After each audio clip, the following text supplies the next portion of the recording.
एक समय की बात है, भारत के एक छोटे से नगर में एक बहुत ही सज्जन और धर्म प्रिय महिला रहती थी। नाम था सुशीला।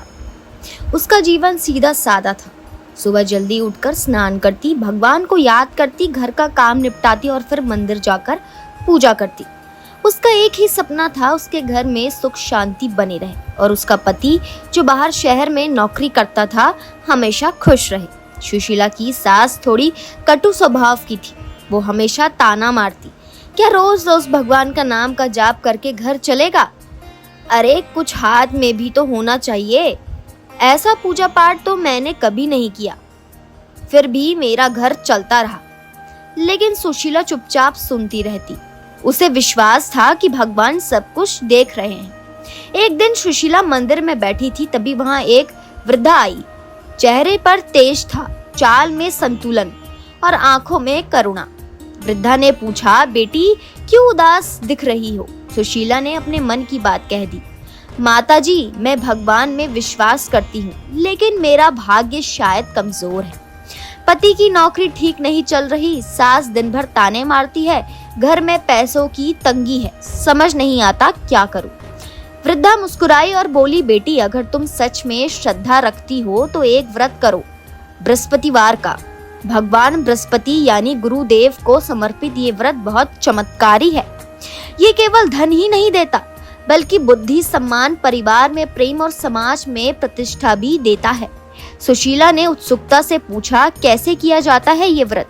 वृद्धा ने विस्तार से बताया, इस व्रत में हर गुरुवार को पीले कपड़े पहनो, स्नान करके घर में भगवान विष्णु या बृहस्पति देव की मूर्ति को हल्दी और चंदन से स्नान कराओ, पीले फूल चढ़ाओ, केले या पीले मिठाई का भोग लगाओ और ओम बृहस्पतिये नमः मंत्र का जाप करो, कथा सुनो और फिर ब्राह्मण को दान करो। सुशीला ने उसी दिन से व्रत शुरू कर दिया। पहले दिन उसने व्रत रखते हुए घर की सफाई की, पीले कपड़े पहने और भगवान को केले और चने का भोग लगाया। फिर उसने कहानी सुनी और यही कथा हम आपको भी सुनाएंगे, क्योंकि अगर आप भी आगे जाकर ये व्रत लेंगे तो आप ये कथा सुनकर अपने जीवन में पुण्य कमा सकते हैं। तो कथा यूँ है कि बहुत समय पहले की बात है, एक नगर में एक सेठ और उसकी पत्नी रहते थे। सेठ बहुत धनी था, लेकिन उसकी पत्नी बहुत कंजूस और घमंडी थी। एक दिन बृहस्पति देव स्वयं साधु का रूप लेकर उसके घर आए और बोले, माँ कुछ भोजन मिल जाए। सेठ की पत्नी ने ताना मारते हुए कहा, आज तो गुरुवार है, कुछ नहीं दे सकती। अगर मैंने तुम्हें कुछ दे दिया तो मेरा पति गरीब हो जाएगा, मेरी संपत्ति चली जाएगी। बृहस्पति देव दुखी होकर वहां से चले गए, लेकिन उनकी कृपा जब कोई अस्वीकार करता है तो उसका प्रभाव भी उल्टा होता है। कुछ ही दिनों में उस सेठ का कारोबार गिरने लगा। चोरी, आग, व्यापार घाटा, एक के बाद एक विपत्ति आने लगी। कुछ ही महीनों में सेठ सड़क पर आ गया। अब सेठ की पत्नी को समझ आया कि उस दिन उसने किसी को अपमानित किया था। उसने रोते रोते भगवान से माफी मांगी। एक वृद्धा ने उसे बृहस्पतिवार व्रत की जानकारी दी। अब वो सच्चे मन से व्रत करने लगी। हर गुरुवार को कथा सुनती, भगवान को पीला प्रसाद चढ़ाती, दान करती और गरीबों को भोजन कराती। धीरे धीरे सेठ की स्थिति सुधरने लगी। नया व्यापार शुरू हुआ, पैसे वापस आए, घर में खुशहाली लौटी। दोस्तों, अब सुशीला की कहानी पे वापस आते हैं।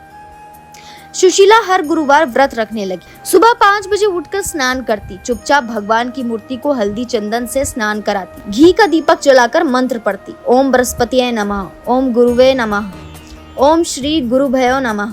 हर गुरुवार को वो कथा पढ़ती, जिससे सेठ सेठानी की गलती और फिर भगवान की कृपा का संदेश होता था। सुशीला खुद भी बहुत कुछ सीख रही थी, धैर्य, श्रद्धा, मौन, क्षमा और सेवा।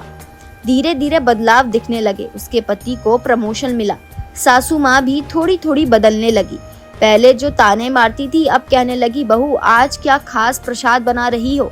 सुशीला मुस्कुराकर कहती, गुरुवार है माँ जी, भगवान बृहस्पति का दिन है। पड़ोस की महिलाएं भी उसके पास आने लगी। बहन तुम क्या व्रत करती हो? तुम्हारा घर तो पहले जैसा नहीं रहा, अब तो सब कुछ सुधर गया है। वो सबको सरल भाषा में बताती, बस श्रद्धा और सेवा, बाकी सब भगवान करते हैं। एक दिन वही वृद्धा फिर मंदिर में दिखी। सुशीला दौड़कर उनके पैर छूने लगी। माँ जी, आपकी बताई राह ने मेरा जीवन ही बदल दिया। अब घर में सुख है, सासू माँ खुश है, पति की नौकरी ठीक चल रही है। ये सब आपकी कृपा है।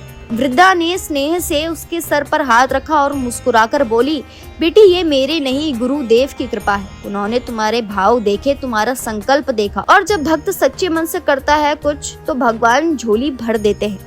इतना कहकर वो वृद्धा वहाँ से अदृश्य हो गई।